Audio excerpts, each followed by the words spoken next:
Hello, good evening, since gabi ngayon. So, ang travel time namin is papuntang Bulacan. Kaso nga lang, ay maaga kami umalis dito sa Baguio around 6 a.m. in the morning. Pero hindi na kami hindi na kami dumaan sa expressway kasi since mahaba naman yung oras. So, yun na nga, walang food, bumaba kami parang nagkape lang. So, before kami dumiretso sa Bulacan is dumaan kami dito sa Disco Cafe. Ayan. Ang Disco Cafe is matatagpuan sila sa 301 Place, Sitio Maranang, Tilabastagan, City of San Fernando, Pampanga. Ang contact number nila, mobile number is 0966-403-81108. Naka-open sila daily from 11 a.m. to 10 p.m. So, yan lang. Madali lang silang makikita kasi nga tabi lang sila ng kalsada. After 3 hours namin sa may Dispo Cafe, so yan, nag-travel ulit kami going to Bulacan para hanapin yung aming shop, tama? Shop na kailangan namin may papapirma kaming documents from them kasi nga yung kliyente is hindi nakapag-sign ng kanyang documents. So, yun na nga yung trabaho namin. Kung minsan naghahanap ng mga tao. Luckily, nahanap namin yung shop na pupuntahan namin and yun lang, wala yung taong dapat na mag-sign ng documents. But then, andun naman yung wife. So, siya na lang yung kinausap namin that day. And yun na nga, napag-desisyonan namin na naiwanan yung documents. Then, isa-sign nung owner ng shop. Then, ipapadala na lang through Victory Liner. But then, na-receive ko yung documents na through LVC. So, salamat sa kanila. Mabait naman silang kausap at maayos. So, yun. Ayun na nga, ginabi kami sa pagdating dyan sa may Hacienda Angelita kung saan kami nagpa-reserve ng aming room. Dyan, ito ay matatagpuan sa may number 268 Balubaran Street, Kapihan, San Rafael, Bulacan. Ayan, ito ay super lawak na farm. Actually, this is, I think, before naging farm and resort, ito is parang agriculture farm ito. Before ko itutuloy yung aking kwento about the farm is ito nga, since ginabi kami dumating dyan, so nag-dinner muna kami kasi nga around, I think, ang kanilang resto is magko-close ng 9 p.m. So, inunan namin yun. Yan, after eating, pumunta kami doon sa may swimming pool. And maganda naman yung swimming pool nila. Kaso nga lang, hindi nga kami nag-swimming kasi nga super pagod. Imagine that is 6 hours yung travel. I think, 6, 7, 8, 9, 10, 11, 12, 1, 2, 3, 4, 5, 6, 7. So, parang 13 hours ang aming travel time. Then, aside from the pool, ayun, nag-ikot kami konti about dyan sa place bago bumalik sa aming room para magpahinga kasi tinumagahan another tour na naman. Then, tinignan namin yung bicycle dyan. Pero, for rent din siya. So, gabi na. So, walang magpaparent pag gabi, of course. Ayun, pagkagising namin, pumunta kami sa may receptionist para para sa guide namin papunta doon sa my farm kung saan kami magtutour kasi may ang inclusion ng kanilang accommodation is yung free tour from their farm, dairy farm. Habang papunta doon, nasalubungan namin itong 3 dogs nila. So, may mga names nito, pero nakalimutan ko na kung ano yung mga names nila. Pero ang cute nila and very friendly.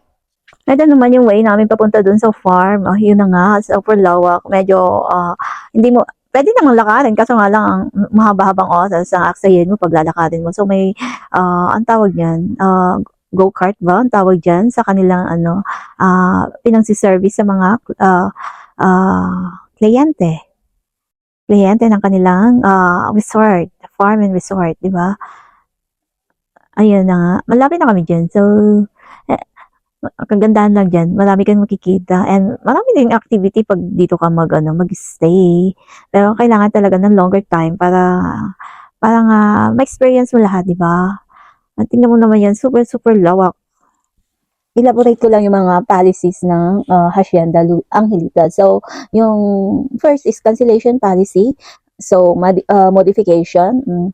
Guests modifying their booking within 24 hours of the resort check-in date and time will incur a charge equivalent to the total amount of the room package. Cancellation. Guests canceling the reservation within 30 days prior to the resort's check-in date and time will be subject to a 50% charge of the total room package. Refund requests are subject to approval, and a processing fee of 5% will be deducted from the total amount paid. Third, no-show. Guests failing to arrive within 24 hours of the scheduled check-in date and time will be charged the full amount of the package. Then the last one is the force majeure. In instances of acts of God, unforeseeable events, or circumstances beyond our control, Hacienda Angelita Nature Farm and Resort shall not be held accountable for the service descriptions and is not obligated to provide additional services. The resort will not be liable for the cancellation of reservation and shortened stays, nor will not be responsible for the inability to fulfill agreements and other commitments due to the same conditions. So, yun. Yung other terms and conditions is i-elaborate ko na lang later on. So, yan yung first stage, yung ng tour. But before, yan is yung kumuha kami ng milk from the cow. So, before ka nga pumasok sa farm nila is kailangan mo muna magugas ng iyong kamay, mag-sanitize, gumamit ng mask. Then, lahat naman is provided by the resorts. Ayan, yung kambing nila, so cute, sumusunod-sunod yan, na parang bata na pinapagatas din. Yung pinapagatas is from the cow. Yung ginagatas niya is from the cow din. So, ayan na nga, lahat ng, yung processing is ini-explain sa amin, but before, syempre, sa sobrang haba ng sinasabi, hindi, yung iba is nakakalimutan din. So, ayan, yung kanilang dalawang biek. And yung bawat animals na nandyan is may mga sarili-sariling pangalan, and sa dami nga nila is sometimes yung pag may bagong panganak, nag-request sila sa mga guests ng name, kung anong papangalan nila or ipinapangalan nila sa guests or sa mga staff nila. So, ayan, na-try din namin na yung isang kambing nila is pinangalanan namin ng Hana, kung hindi ako nagkakamali. So, itutuloy natin yung terms and condition ng kanilang resort. So, resort house rules, check-in and check-out policy. Check-in time is 2 p.m. and check-out time is 12 noon for overnight stays. Check-in time is at 2 p.m. and check-out time is at 12 noon the following day. Please note that there will be no adjustment in check-out time if a guest checks in later than 2 p.m. Late checkout will be charged accordingly with an extra fee. Guests arriving earlier than the designated check-in time may utilize the hotel waiting area or common area at no additional cost. Then, personal incidental deposit. Upon check-in, our front desk agent will be request an incidental deposit of 2,000 per room. This deposit will be refunded at the end of your stay. Any additional charges occurred at the resort may be deducted from your incidental deposit. The Hotel Keeper Act of the Philippines is implemented, so room capacity adherence to the designated room capacity is strictly required. An additional fee will be imposed for surpassing the maximum occupancy. Pet policy: no pets are allowed inside the rooms and in the farm ruminants area. Guests may bring domesticated pets provided they are properly supervised and pose no risk to other guests. Any damage caused by the pet will be charged to the guest. Swimming pool rules. Opening hours. The swimming pool is accessible from 7 a.m. to 10 p.m. No lifeguard on duty. Kindly note that there is no lifeguard on duty. Guests using the pool do so at their own risk. Guest access. The pool is exclusively for Hacienda Angelita Nature Farm and Resort guests only. Visiting guests are not permitted. Management reserves the right to deny pool access to anyone at any time. Child supervision. Parents and guardians are responsible for their children. Children under 7 years old or less than 4 feet tall must be supervised by the adult at all times. Prohibited items. Mm, There are glassware, bottles, food, and drinks are strictly prohibited in the pool area. Additionally, no candy, chewing gum, or smoking allowed in poolside. No pets. Animals or pets are not permitted in the pool or pool area. Safety regulations, running, horseplay, driving, somersaults, or any other unsafe activities are strictly prohibited around the pool facility. Persons acting in the unsafe or objectionable manners will be asked to leave. Admission will be denied to individuals under the influence of alcohol. Keep it clean. Please contribute to maintaining the cleanliness of our resort by disposing of all trash in the designated trash cans before leaving the pool area. Your cooperation is highly appreciated. Guests are required to observe these house rules which are designed and aimed for their protection. The management reserve the right to implement the additional and applicable rules to regulate the safety and well-being of their guests. Violation of these rules will result in eviction without refund for all guests. By booking at Hacienda Angelita Nature Farm and Resort, the guest is deemed to have read, understood, and accepted aforesaid house rules. Rules and regulation might change at any time. Here also their payment policy to secure your reservation, a 50% down payment in mandatory. You can make the payment through direct deposit via Metrobank or GCash account of Hacienda Angelita Nature Farm and Resort. For confirmation, the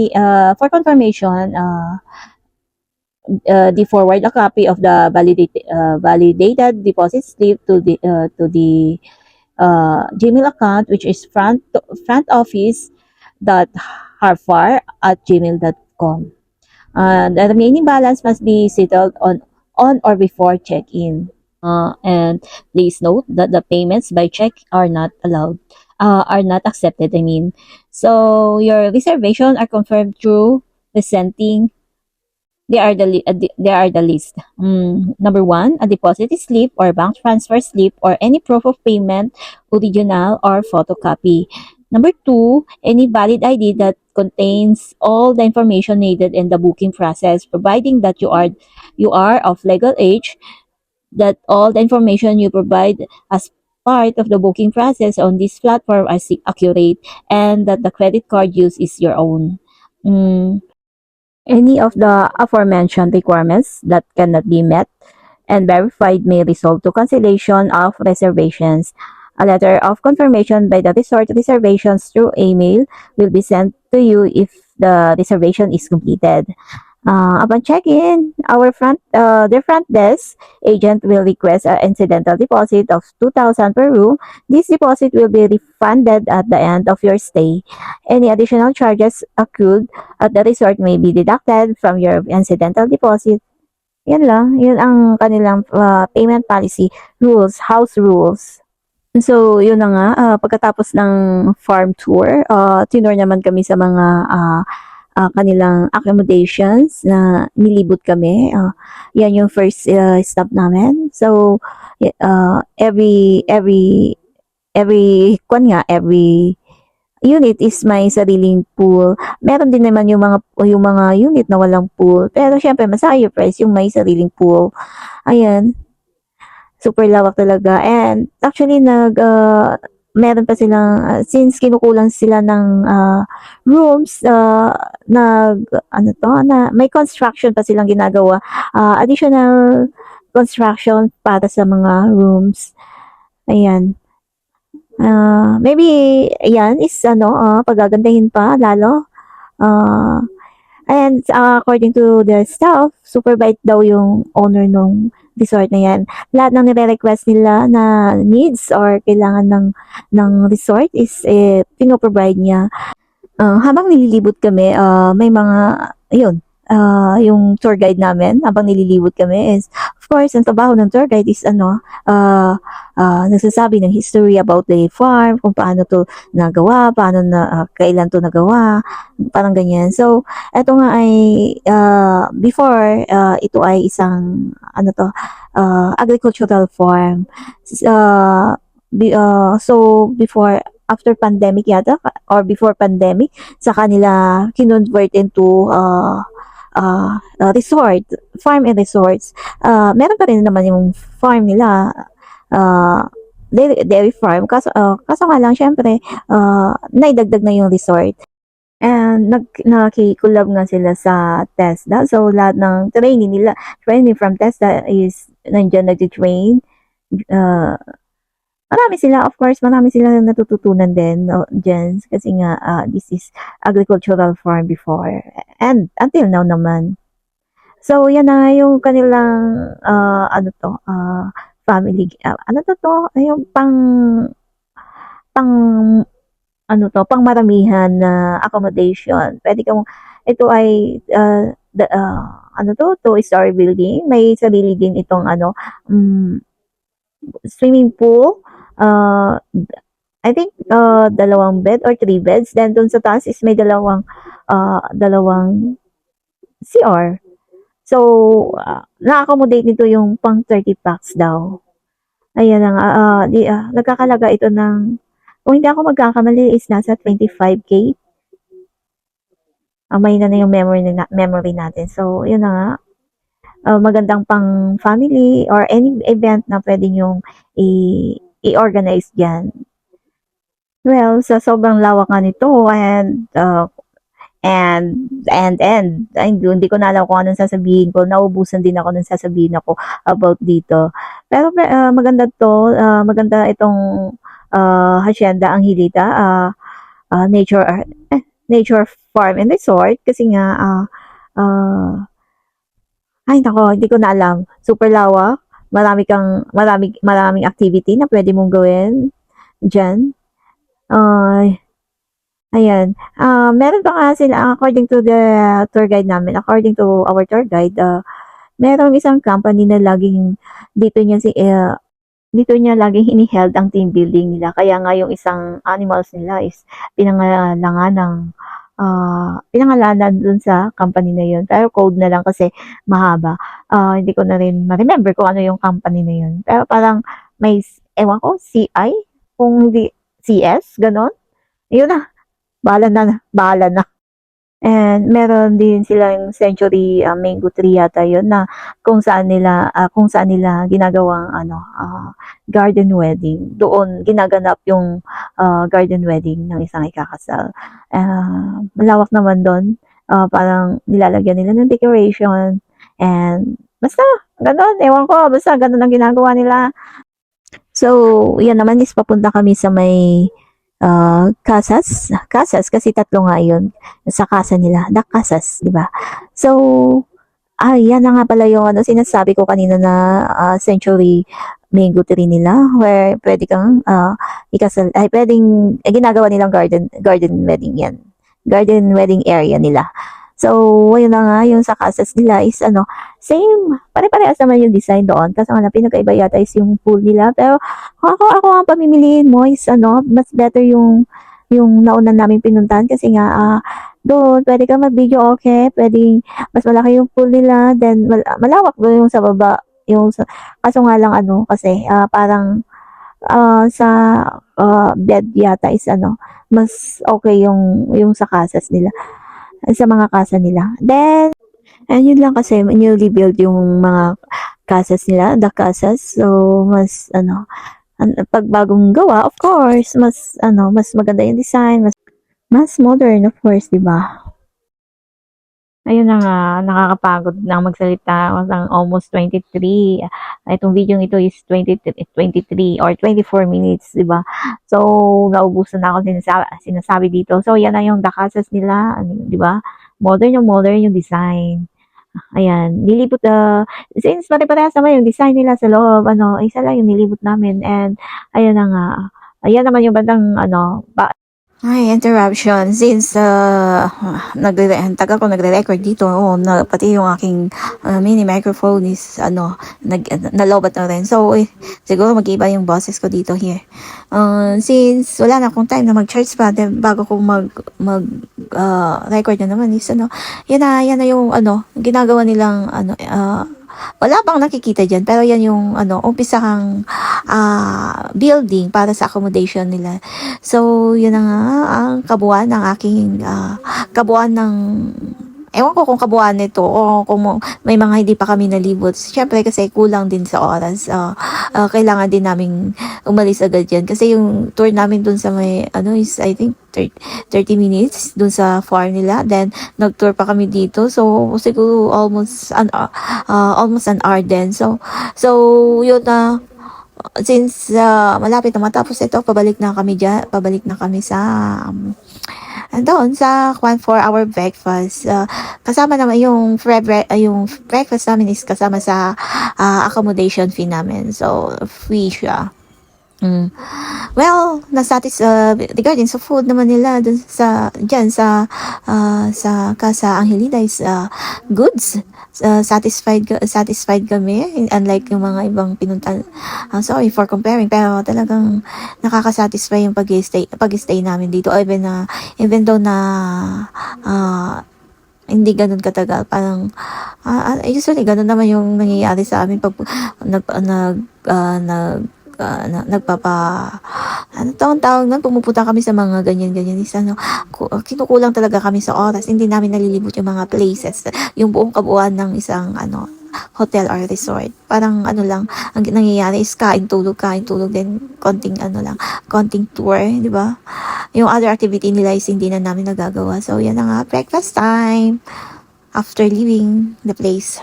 Konti lang yung natitira kasi sa aming oras kasi nga this day is bali 4 yung kailangan namin gawin. So kailangan alam mo yun, nagmamadali lahat ng aming nagmamadali ulit kami diyan. So ayan, hindi ko na alam sasabihin ko, basta marami kaming pupuntahan sa LTO agency. So, kailangan muna namin kumain bago kan. Yun na nga, next destination namin is dyan sa may San Rafael LTO para sa confirmation since nga kailangan nila yung makita yung original documents. Kaya nag-travel ako para pumunta dyan. Then, next stop is yung sa San Fernando, Pampanga to claim plates. Ayan. Then, the other LTO. Then, yung last destination is na LTO, hindi namin napuntahan. Kaya yan, no choice. Kailangan namin mag-dinner kahit na kinulang kami sa oras. Yan na nga. Hindi dinner yan, cafe. Ito naman ay itong Craft Cafe is matatapuan sa may Produkto, Bantog, Victoria Road, Gimba, Nueva Ecija. So, ayan, malapit lang din sa kalsada.